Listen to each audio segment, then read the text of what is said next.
been a while. It is Taking the Mikel. John Obi Mikel, Chris McHardy with you live from London, a place that some of you, our regular viewers, will recognise. I think we had Robert Pires, Claude McLelly, Martin Tyler all here, John. Yep. But we're back. Festive greetings to you, my friend. We are back. Festive greetings. It's Christmas period, isn't it? It is. It's Christmas. It's really part of my, the whole season. This is one part of the season that I definitely enjoy. You know, playing games during Christmas, going into the training ground during Christmas time, I absolutely enjoyed. And it's lovely to be back in London. I've just realised, why are we not dressed? You could have been Santa Claus. I could have been the Grinch. We've missed a trick straight off. No, you could have the been bat. Santa with the beers and all. That's true. Yeah, all you needed is just the hat. and bah humbug, you could have been Scrooge or the Grinch. But it is Exactly. great to be back with you, John. And there's good reason why we're coming to you from London, because, you do have friends in high places. I claim that I have friends in high places, but I don't really. You do, and we've been over. You've been at the Brentford game. Yeah. You were a guest of who, John? The club, Chelsea, of course. And of course, I got to, got invited by the club. We saw the game, you guys as well, watched the game. But it was a great game, and it's nice to be there, in the owner's box and go to watch the game. And you've said it, the owner's box. Look at you. You're trying to play it cute. Behdad Eghbali, of course, co-owner of Chelsea Football Club. A man who extended you an invite. Yeah. You were there, Paul Winstanley, co-sporting Paul director. Winstanley, yeah. We saw some pictures of you on your social media. How was it? Because I think a lot of Chelsea fans listening to this, and myself included, John. Yeah. Behdad Eghbali, what is he like? Oh, Behdad, lovely guy. I got to meet him the first time. Absolutely gentle man. A guy with lots of charisma. Very entertaining guy. That's the word to use. It was good to spend time with him. I got to meet him the first time, and there was a lot that we spoke about. A lot that can be shared. But a lot of good conversation. Yeah. And he knows his onions. He knows the game. He knows exactly what he wants to do with the football club. There'll be a lot of Chelsea fans listening or watching this will want to know that. I guess 2 questions. You could clearly feel from him that he loves the club. Yeah. Definitely. And B, he's knowledgeable. Very knowledgeable. And that's something that took me by surprise. I think when I started talking to him about football, I thought he wouldn't obviously know so much, but he does know a lot about the game. He was talking to me about the game. He was talking to me about tactics. He was talking to me about different things. And I've been also about being the owner of Chelsea Football Club. And I think one thing we can all see now is where Paul, Behdad, and Todd, and of course the sporting directors of Paul and Lawrence. Lawrence Stewart, yeah. So both of them, the whole team, the 4 of them have taken this football club, and now we can all see that the binge buying that we're all laughing about, that everybody was making jokes about, before the start of the season. That phrase, binge buying.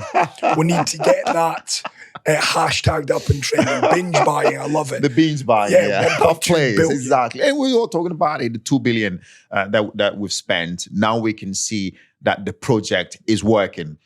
It was a clear picture that they knew exactly what they wanted to do, and they've done it. They've gotten rid of players that they don't want, that the club don't need, that Maresca said from the start of the season, I don't want these players.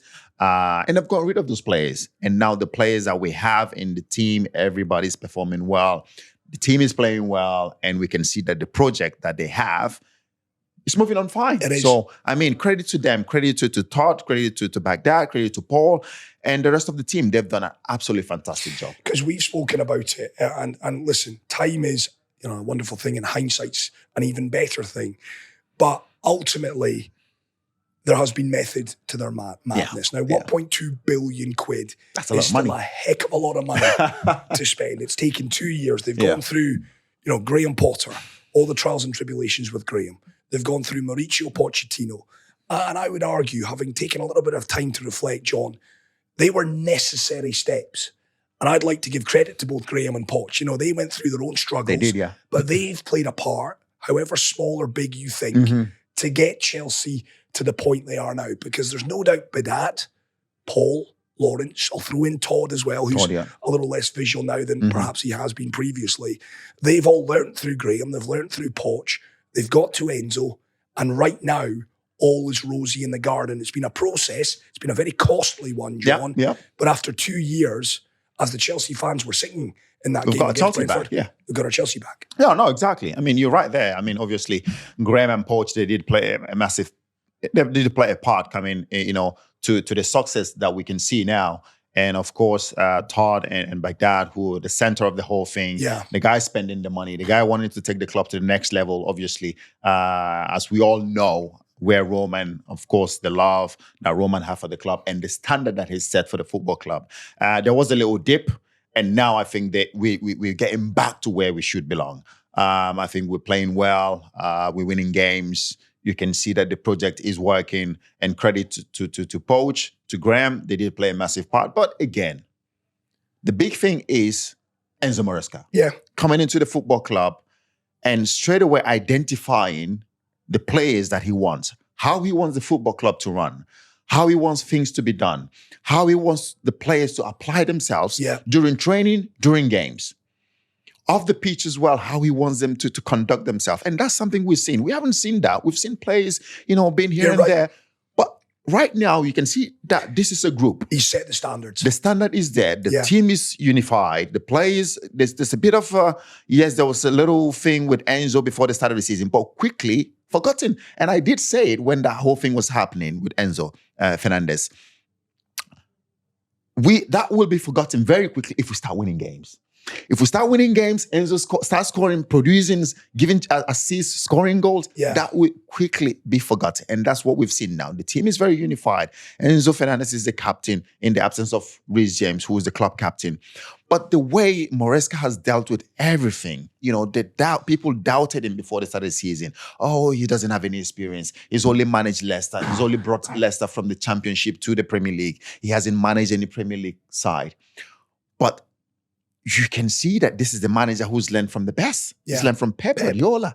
And we can see now that, the way he treats the players is very strong and very honest with them. If you're not performing well, if you're not doing what he asks you to do, he can call you out in public. Yeah. In press conferences, in post-match, he will call you out like he did with Mykhailo Mudryk and saying, listen, he has to start performing, not only scoring 3 goals against Wolves, now he thinks he is the big dog. He has to keep performing and keep training well. If he doesn't do that, he sits on the bench. You're right. And he did that. And now Noni came back in the, played again, came back in the weekend into the team. So I like to see that. And it's been a long time that we had a manager. I think the last manager we had was Tuchel. Tuchel, I thought, was very, very strong with the team, very strong with the players. And now we can see Maresca doing exactly the same thing. We have an identity how we want to play now. There is a philosophy. Every player knows what he is doing on the pitch. Yeah. And that's something we didn't have on the Poch. Everybody was running around like a headless chicken. Now there's authority. Exactly. We have a solid way of playing. Exactly. Everybody has an accountability or responsibility of what to do. And it's nice to see, players like Caicedo and Enzo Fernandez now performing really well again. The $1 million question though, John, forget on the pitch. Yeah. What were you served up in the owner's box? What kind of food? Forget the prawn sandwiches. I should thank you, by the way. You helped us land, and I say we, of course, the team behind the Obi-Wan podcast. Yeah. We had great seats. We did not have the heated seats as we looked down at you sitting there with There was a heated seat though. There's a button just underneath the seat. So when you press the button under the seat, your pot is warm. Oh, of course it was. So what were you served up? Was it? Oh, everything, mate. Everything. Everything from sushi, everything from champagne, red wine, whatever you want was there. So no, it was great. I mean, thanks to the club, to Paul, and to the owners, for inviting me there. So you met him. Listen, Roman was your boss. Roman was my boss. Greatest respects to Behdad and Todd. Yeah, greatest respect to them. Yeah, Roman is my boss. Yeah, of course. Yeah, he was the man that you played under. Yeah, but your takeaway from Behdad was, you know what, we're on a good path. Exactly what I thought after meeting him. I thought, I think the club is in a very good hands right now. I didn't know that before, but after meeting him, I was okay. This guy knows exactly what he's doing. He spoke well about the club. He knows that there is a vision of where he wants to take the club, and a massive credit to him. And of course, we did touch on what happened in the summer. Obviously, the transfer that never happened. Don't get in trouble, John. Don't get in trouble. You've got that private jet to Aspen, Colorado for Christmas. For goodness sake, and I'm joking with that, of course. But okay, so you did touch on that. Yeah, we did touch on it. Yeah, we did touch on it briefly, and of course, but we've moved on from it. Obviously, the club is doing really well now, and of course, Jackson is, he's producing, he's scoring goals, he's flying, and the team is flying. So, I mean, we're in a good place. Okay, we're in a good place. Behdad smiling with you in that picture that you posted online. Yeah. Let's be honest, John. There's so much that we spoke about. There's so much insight, and there's so much that we talked about. Sorry, guys, I can't reveal, but they're in a good place. We're in a good place. We're in a good place, and it's so nice to see that that I have this now this relationship with Paul and of course with the club, and I've always said my intention or my whatever constructive criticism I give the players or to the club is always for the better. Yeah. It's always for the success of the football club. And I'm very happy that they've acknowledged that. The club knows that. They've acknowledged that it's coming from a good place. You're not going to change. It's always coming from a good place. No. It's not going to change. If things are not feeding you sushi and champagne and red wine, John, please tell me you're not going to change. No, I'm not going to change. If things are not done properly, if things are not going well, I'll say it. Good. I will definitely say it. And that's why I think they definitely appreciate what I do, what we do here with this platform that we have right now with the obionepodcast. They appreciate that because the players and the club, they watch it, they listen to it. Yeah, they do. Exactly. And it's about making sure things are done properly and the club is run properly. And for them to be able to acknowledge that, for me, I think we're in a good place. Listening to them, listening to Behdad, he's a very charming guy, and a very lively guy. He walked in straight away. He was very smiley, very charming. Came up and said hi and said, listen, I appreciate what you've done for the football club. You guys have helped build this football club to where it is right now, and we've taken over. And the club is in a good place. So I was really happy to hear that. Yeah, good. Well, listen, not to bring the tone down, but from the smiles of the other night with yourself and Behdad to a bit of a troublesome story. Yeah. Mykhailo Mudryk. Yeah. Not a good story to be talking about a fella and a young player, and he's 23 years of age, for goodness sake, taking a bit of time to acclimatise to living here in the UK, to playing in the Premier League. But the news that he had failed a drugs test, that he has been suspended by the Football Association here in England. He has denied all wrongdoing. I should point out the club have said they will stand by him until so should they. So they should until the due process is taking place. Because we live in a world, and I think it's important for me to say this, that we are quick to condemn. Yeah. Social media has kind of engendered this. You're now guilty until proven innocent. All wrong. Yeah. He's innocent until proven guilty. Yeah. He's failed a drugs test. Yeah. We're waiting at the time of recording of this podcast for the B sample. He's denied all wrongdoing. We got to let the process take hold. But having said all of that, it's a distraction that Chelsea Football Club do not need at this point. Definitely not. I mean, as you've just said it there, I mean, it's a worry for the boy. It's a worry for the kid. He's moved to England. He's moved to the biggest club. And he's had a hard time of it. Yeah, exactly. He's moved to the biggest club, in England. And he's finding it very, very difficult to settle in. He's had mixed performances here and there. I think he's played for the club, 73 times, 40 starts and something like that, I think. Yeah, so his stats hasn't been really that great. But it's a difficult one. And for him and his family, I hope that he's innocent. I like to believe that he's innocent. You know what I mean? Because there is a player there. And I've said so much about Mudryk. We've said so much about Mudryk here on the pod. And we saw it that this summer, it was somebody who thought about it and wanted to do something about it. Of course, he wanted to change. He changed his hairstyle, which we talked about. Yeah, It went from a boy band to becoming a footballer. So that's very good. So for me, it was somebody who's listened to us again and wanted to do something about the way he wants to present himself, and the way he wants to approach his career, which has been more serious. You know what I mean? And this summer, I could see glimpses of that he wanted to apply himself better. He wanted to train harder. He wanted to become a much better player. And then this story now has broken down. So for me, I feel sorry for the kid. Again, he's innocent until proven guilty. So, but again, I have to talk about this thing. It's a contamination. That is assumption. Assumption.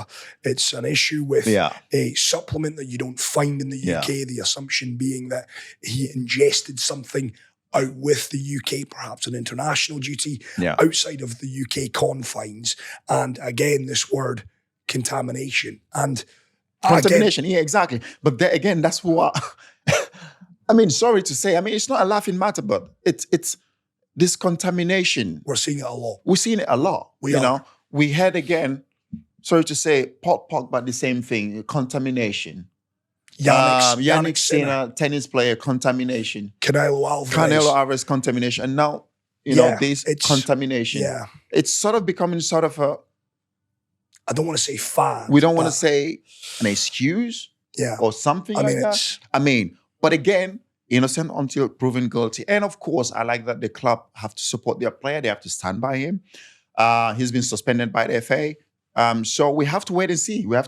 But listen. It's not good. It's not a good news. We're playing well. We're doing well. There's so much positive coming out of the football club, from the players. Everything Chelsea now is positive. And then this happens. This is the only negative thing that has happened now in the past couple of days. We need to find a way. The club has come out and made a statement. They've backed the player, which so they should, until he's found guilty. And then, listen, if he's found guilty, I hope he's not guilty. But if he's found guilty, it's a massive thing. He will be facing up to 4-year ban. Yeah. A lengthy ban. That is crazy. And for a player who's come into the football club who hasn't settled. So what do the club do? Cost the football club 88 million. 88 million, that's a lot of money. So what do the football club do? Can I ask John, if he's found guilty, what do you think they should do? They have to get rid. There's grounds for cancelling the contract. We've seen if he is. And again, I don't want to sit here and say that he's guilty right now. You know what I mean? He has stated. Right now, he's stated that he's innocent. And I want to believe that. We want to believe that he's innocent. But what I want to say about football is trying to, I hate this thing is contamination. I remember when we were playing, you know what I mean? If somebody offered me something, first of all, what I will ask you, what is this? Why are you presenting me this? You know what I mean? If the person says, this might give you substance. This might give you 1 or 2%, you know what I mean, in your performance. I'm like, yeah, but what is it? Because you're ultimately, John, I'm responsible what you put in what I put in my body. I'm responsible what I put in my body, or what I eat and stuff like that. So somebody comes and say, listen, this can give you this, which did happen. You know what I mean? And I was like, what is this? Did it? Wait. Of course it did happen. Of course it did. From what? From other people players? Around. No. People around will offer you stuff. Friends, friend of a friend will say, listen, this will give you 1 or 2 more %, you know what I mean, in your performances. I'm like, what is this? Yeah, but this. I'm like, is it legal? Yeah, but no. But there you go, mate. Thank you very much. You can go away. Just go away. I don't want to see it. I want to talk about it. So just go away. So we have to be responsible. We have to take responsibility of our actions and what we eat. But in this occasion, as I've always said, innocent until proven guilty. Yeah, I agree. So if he is found guilty, he needs to be responsible. He needs to take responsible, just like Paul Pogba did. You have to take responsible of your actions. And then we see what happens. But for me, I feel guilty for the kid. I feel guilty for his family, because I know this season he wants to do well. He's come into the preseason. He's done well in preseason. And it's a shame that, this has happened. Yeah, we're going to wish Mykhailo Mudryk all the very best. And to your point, John, I hope that is put to one side and that he is found innocent. I've got to ask though, and let's bring the festive cheer to the podcast. It is the festive period. You and I have spoken off air about this, to the sidelines of the podcast. And you love and loved the festive period Oh yeah. as a footballer. Oh yeah, I did. I Because mean, a it lot was of players don't, John. You realise that? yeah, a lot of players don't, but I love playing during the festive period. I love the game on the Boxing Day. For me, it was always special because it's totally different. You see the fans arriving in the game with their Christmas hat, the Christmas outfit and stuff. And then for us as well, we go in during Christmas Day. On a Christmas Day, we go we go into training ground. Oh, how was that? Yeah, we go in early around 9:30. We have early training, and then sometimes we shoot off, we go home, or sometimes we have a Christmas lunch as well. You know what I mean? And then dinner with the family. So for me, it was always a special time where I feel like I spend more time again with the club, with the players. You know what I mean? Yeah. And then, of course, you have the family time, which is always special. And then you come on the 26th where you play a game, you see your fans, you see the fans in the stadium, everybody's boozing, everybody, So, the game is, it's always special during festive period. But again, for us, then we knew, again, it was business time for us. We never got carried away. We knew this was the point where teams start dropping points. So for us, we know this is where the Premier League, the league is won and lost. Yeah, because the games come thick and fast. Thick and fast. You blink and you've got another game. You blink and then you go another game. And for us, because we've been there a long time, and the core of the players is there, we know the schedule. We know how the Premier League is won. So for us, we know this is where we have to pick up 1 or 2, 3 points that come toward the end of the season. That will be very, very vital. It's so interesting, for us, John, you say that. Because Arsenal last season dropped 11 points in the month of December. At the time of recording this podcast, they've already dropped 4. Yeah. So I find it, were you boys acutely aware, whether it was JT or the manager, start of the festive period, would it be articulated, boys, screw the head? Yeah. It's all fun and games for other people. For other people. But it's business for us. For us, yeah, it's business for us. Business as usual, or business even more, because we know this is where, we have to pick up points. Because if the other teams, you have new players coming into the Premier League or into the clubs, they're not used to it. But for us, as old players who've been there, the core of the team, we know how to win the Premier League, how to win games. For us, we know, okay, these guys, they're not used to it. They're not used to playing during the festive period. They're going to be, having a drink with their families, But for us, we know exactly what we wanted. And that time, the festive period is where we have to kickstart, the season. From there till the end of the season, we have to push. You know what I mean? This is where we have to push. So it was always special, but it's always great to see the fans in the stadiums, getting absolutely drunk, enjoying the game. And again, it's, the Premier League, the darts on TV as well. The darts. It was always something special that I loved watching during the festive period. So there was so much going on during the festive period. And I always enjoyed it. In the UK, it is an incredible time of year. Yeah. And tell me this, because you've spoken a lot on this podcast about John Terry, what an incredible captain he was. I mean, there's definitely question marks around his, in terms of his darts ability, his horse racing. He's very good, though. He's a very good dart player. There's a couple of question marks. I think he was robbing you boys blind, so I do. But Christmas nights out, in terms of, and when I say a Christmas night out, a festive lunch, a day out, was that part and parcel about what you boys did at Chelsea? Would JT rally the troops? Because there's two things I think of at this time of year. Football clubs do an awful lot for their community. Yeah. They get out to the local hospital. Yeah, we did that. Yeah. You did that? Yeah, we did go to the Chelsea hospital here every Christmas to visit the hospital, to give out Christmas presents, to see the kids. To see the kids. It was always special. For me, again, that was one special moment that I always loved doing. It was one, I never missed doing that. I was always there year in, year out. We come there, we split ourselves into 2 or 3 parts, and everybody have a part. We go around the hospital and make sure we give out gifts to the kids, to the staff. Was that, like, all jokes aside, John, you were paid well, winning trophies, but stuff like that. The stuff impact like that you guys had. Yeah.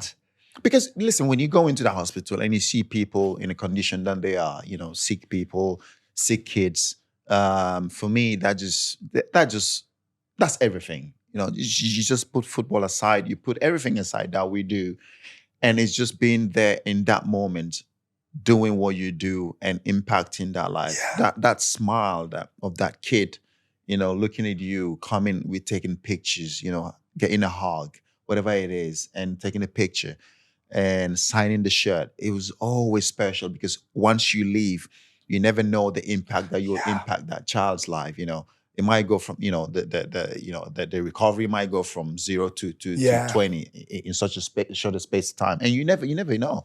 And we've had incidents where after leaving the hospital, we've had an incident where we called and said, okay, your visit today has helped, blah, blah, blah.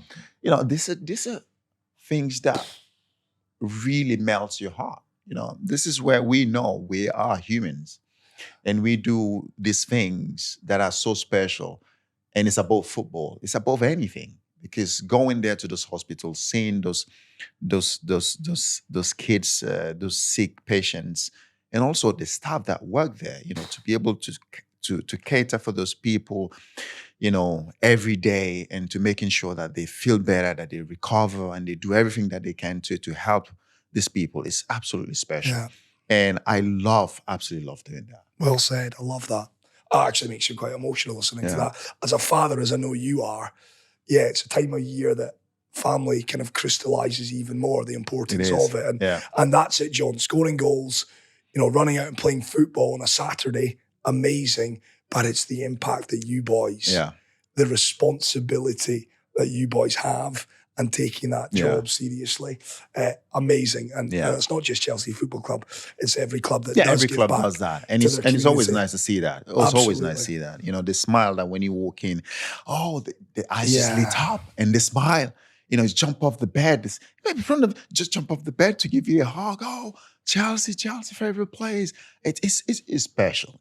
I'm sure you'd have encountered an Arsenal fan once or twice as well. Get out of my room. Don't want to see you guys. You do get that, but most of them, 90% were Chelsea fans. Yeah, we're Chelsea fans. In terms of JT as a leader and as a captain, did you have a Christmas night out, John? Was that something that Chelsea Football Club did? And when I say a Christmas night out, I'm not expecting JT to take you out on Christmas Eve or Christmas night. No, definitely not. I'm talking in the build-up, in that festive period. We hear the stories about, luncheons. Gus Poyet, by the way, I read an interview with him recently. He talked about the fact back in his day, I think Dennis Wise would have been skipper back then, Christmas Day out started at 2:00. He would rock up at 7 because, I quote, if he arrived at 2, he would be in a coma for 7 days afterwards. Of course, the drinking culture, a bit different to what it was maybe in your day, John. But what were a Christmas luncheon or a Christmas day out, was that part of the Chelsea fabric? Yeah, but we didn't do anything on a Christmas day, though. No, we didn't do anything on Christmas day. But I can't also recall where we had special, like something special called a Christmas day out. No. Because for us, listen, a boring bugger because for us, listen, we think every weekend was Christmas for us. Because every weekend, we were out in central London in Mayfair. We were always out. We win a game, we out. We always party. I love Once that. we win a game, we're always out. Every weekend for Chelsea, at the height of their was in the height of our top. Yeah, we were always, because we were so successful for us. For us, we were always out on a Saturday night. On a Saturday night. If we win a game, we were out. You know what I mean? We were always out. You meet 5, 6 of us somewhere, different spots in central London, in the Mayfair.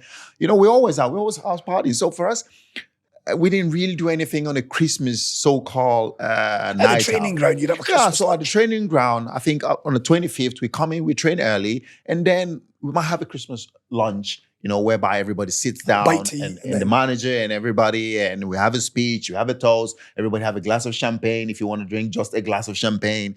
And then we bugger off, we go home and spend time with the rest of the Christmas day with the family, have dinner with the Christmas. And then on the 26th, it's a game day. So there was no player dressing up as Santa? No, probably Solomon Kalou or Billy McCulloch, the physio. The physio, the masseuse, might rock up with something crazy.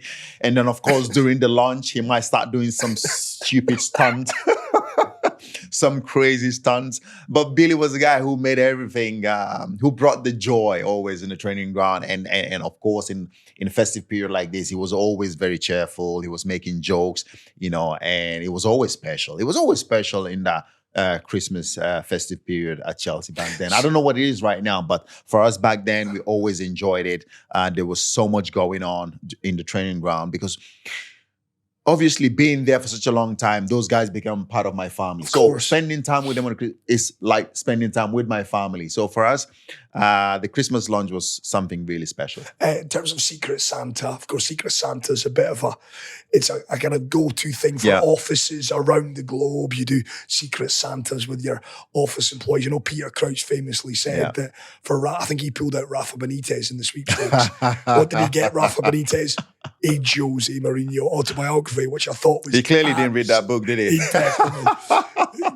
Listen, you played under him. You bumped into him recently in Paris. You can't say that. We're trying to get Rafa on the podcast. But it was no, but Rafa knows that. Rafa knows. Rafa, I think right now, Rafa takes everything with a pinch of salt. You know what I mean? He knows, listen, you can't be perfect, can you? And Rafa in his if you ask him now, he will tell you that he was very successful as well. He was, but I think we all know, when you think Rafa Benitez, you think Liverpool Football Club. Yeah, exactly. When you hear the name Jose Mourinho, with the greatest respects to United, Spurs, you think Chelsea. You do. Yeah. So, a Secret Santa? No, we never had anything like that. No, we never had anything like that. We were always... Right, you did definitely buy Husid a Christmas present. Please tell me, you're the kind of bloke. I don't think I did. I don't think he bought me one. I don't think I bought him one. Listen, I think the Christmas present we always gave each other was to win games, or to win the game on the 26th. That was a present. That was a present to everyone. That was a present to everyone. We have to make sure we go out there on the 26th, on the Boxing Day, and win the game. It doesn't matter who we play. That is the present that we gave each other. But for us, spending that Christmas lunch together with everybody, and for me, that was always special. It was always special. It's something we did year in, year out. It doesn't matter what kind of season we're having, if we're having a bad season, but that Christmas period just brings about the unity and the togetherness of the team. And then sometimes that little spark just sparks you to go to the rest of the season, playing really well. So for us, we were very lucky. Like I said, every weekend was kind of Christmas for us. You know what? I think I speak for everyone that watches or listens to this podcast. I would have loved to have been a fly in the wall for those weekends. Back then, John, those Saturday nights out, look at you smiling. Do not say a word. I don't want... No, back then, listen, London was...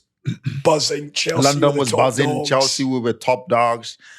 Mate, everybody wanted to be in our parties. Of course. Everybody wanted to be in a Chelsea night out party. It doesn't matter where we are. If somebody's somewhere else partying and they hear, okay, the Chelsea boys are somewhere else, they are leaving that party and rocking up where we are. So everybody wanted to be where we are. We had fun, and then we worked really hard. Yeah, we played hard, but we worked so hard. We were we were a disciplined bunch. We knew exactly what to do when we want to do it. And we were very successful. We won a lot of trophy, and we had an owner that believed in us, that believed in the players. Even when you're having a bad season, Roman still believed in you, gave you the benefit of the doubt that next season, I know he's going to come back. He's going to become a better player. He was an owner that treated us as humans. He knows that, yes, these boys are football players, but they're also humans. They make mistakes. And sometimes when we did make those mistakes, he did have a word and say, listen, I know you're a footballer, but you're also human. So I want to treat you that way, but you have to learn from your mistakes. So we did work really, really hard to achieve what we did. But again, we played really, really hard. We enjoyed London. Were you ever called to Roman's office for that exact speech? I wasn't called into his office, but I was called into a different office a couple of times. And told, Roman says... my actions.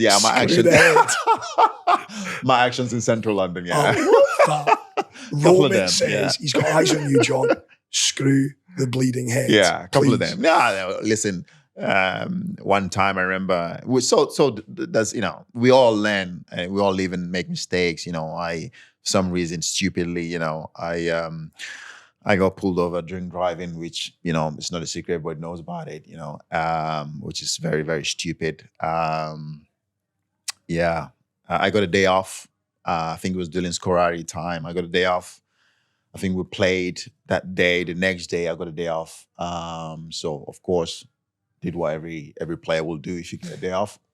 Went into... But then you made the mistake of... I made a mistake, yeah. Went into central London. I made a mistake of... Getting behind the wheel. Yeah, getting behind the wheel, which was stupid, which was something I wouldn't recommend or, very, very stupid. I don't condone it. I think it's stupid. One of my worst mistakes I've ever made. And yeah, I got called up by the club, by the owner, and said, listen, one more of this. Straighten up. One more of this, you're out of the fucking door. Yeah. So wake the fuck up. You know what I mean? And that's a mistake I'll never, ever do. Even right now, I finished playing, I will never, ever drink drive. No chance. And yeah, that was stupid. But you do get straightened up by the owners. And even before the owners JT already gave me a fucking bollocking, mate. What the fuck are you doing? What are you doing? Such an idiot. What are you doing? Yeah, it's a Chelsea football club. Yeah, this is Chelsea. It doesn't matter where you play. It doesn't matter Chelsea Football Club or not. What are you doing? It's not that you're risking your own life, but you're risking other people's life. Yeah. What are you doing, you idiot? So, he gave me a proper bollocking, JT. And then, of course, the club, the owner, and so any kid, any player today who doesn't matter a footballer, please don't do that. It's stupid. Important message. I did not expect the podcast to go there, John, in all honesty, but thank you for being honest on that front. In terms of, coming back, I'm going to wrap up this episode, but, the festive period, you've said that you absolutely adored it. Did any player hate it? The Brazilians. David Luiz. The Brazilians, oh my God. The Brazilians, they were they were known for that. During the festive period, pulling the hamstring. It's either they pull the hamstring, it's either Alex, Alex, the big defenders, pull their hamstring, or getting a red card. Yeah, I was getting a red card. We all knew that. Alex was gone. You find Alex is not there. He's nowhere to be found. The Brazilians absolutely hated it. There's this, whatever happens in Brazil during that time. Carnival something. Is it? Yeah, I think there's something going on. Something happened in Brazil during the festive period, and they always disappear. And you come to training, you're like, where the fuck is Alex? Oh, no. He's injured. He's gone. Where is he? He's giving a couple of days off for what? He's flying back to Brazil to go and... No. And yeah, he's gone. And then when you see him, he comes back and you look at him like, where the fuck have you been? He just looks at you and smiles. Listen, we know. And but yeah. Different culture. Yeah, different culture. They're used to it. They're not used to playing during the festive period. They want to go home. They want to spend time with the family, have some beers, have some food, have some traditional Christmas food. Yeah. And for them, it was a big deal. Yeah. They can't miss it. It was a big, big deal. They can't miss it. So we did understand sometimes, they go missing for a game, which is fine. Then they come back and then carry on again. What's the best Christmas present you've ever had, John? You bought yourself a car or anything like that? To myself? God, I don't know. Not a car. Just for me, spending time with the family. Really. Family time was everything to me. It was special. It was a time that I always enjoyed. Spending time with the family, and then of course when I had my kids as well. For me, it became even more special to see them. Growing up, and they absolutely love the Christmas period. Who doesn't, John? Everybody does. But yeah, my kids they absolutely love it. So right now is their favorite time. They're buzzing for it. Christmas is a special time, and it's a family time, and it's a time that I think everybody should spend time with their family, because for me it's an amazing time, and it's a time where you get to drink Baileys with your mates and enjoy the Christmas roast, Christmas lunch and dinner. Well, it's funny, John, you mentioned Baileys, because there's a story behind this. It is the festive period. You can forgive us for this. There's a story, isn't it? Yeah. And there is a story about Baileys. Free plug, by the way. Because, tell us, John, and we'll unpack this in a future edition. of the Taking the Mikel portion of the podcast. But Bailey's holds a very special place in your heart, John. It does, mate. It Right. does. I think this was what, 2004, 5, something like that. 6. Well, 4, 5. Yeah, before I signed for the club in 2006. So it must be between 5 and 6. Between 5 and 6. Yeah. So of course, the whole story where I couldn't play either for Chelsea or for Manchester United, and then of course, Chelsea then put me up, in an apartment here In London. In London. And I was there for a year because I couldn't play for either team. And of course, FIFA banned me for a year. And then I was just at home doing nothing. And all I was doing was drinking Baileys. When you say there was no way doing, you I'm walk worried into my about that. apartment without me having, I probably had about 10 Baileys in my fridge. And 10 bottles. 10 bottles. All I did then was I was just drinking Baileys, mate. I was just drinking Baileys. And did you know it was alcoholic, John? For some reason, I didn't quite know it was alcohol. I didn't know what I was drinking, but I just knew that it tasted good. It smelled good. And I just loved it.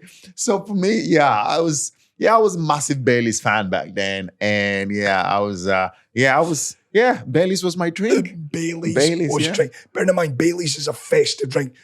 John was drinking this as his go-to. I didn't know it was a festive drink, did I? I was just, listen, I was a Nigerian kid. Yeah, I was a kid who just moved to London, didn't know what was going on. I thought Baileys was a lovely drink. And it is a lovely drink. It is a lovely drink. So I got it and I just started drinking it. And it's a drink that, once you have a glass, you have the whole fucking bottle.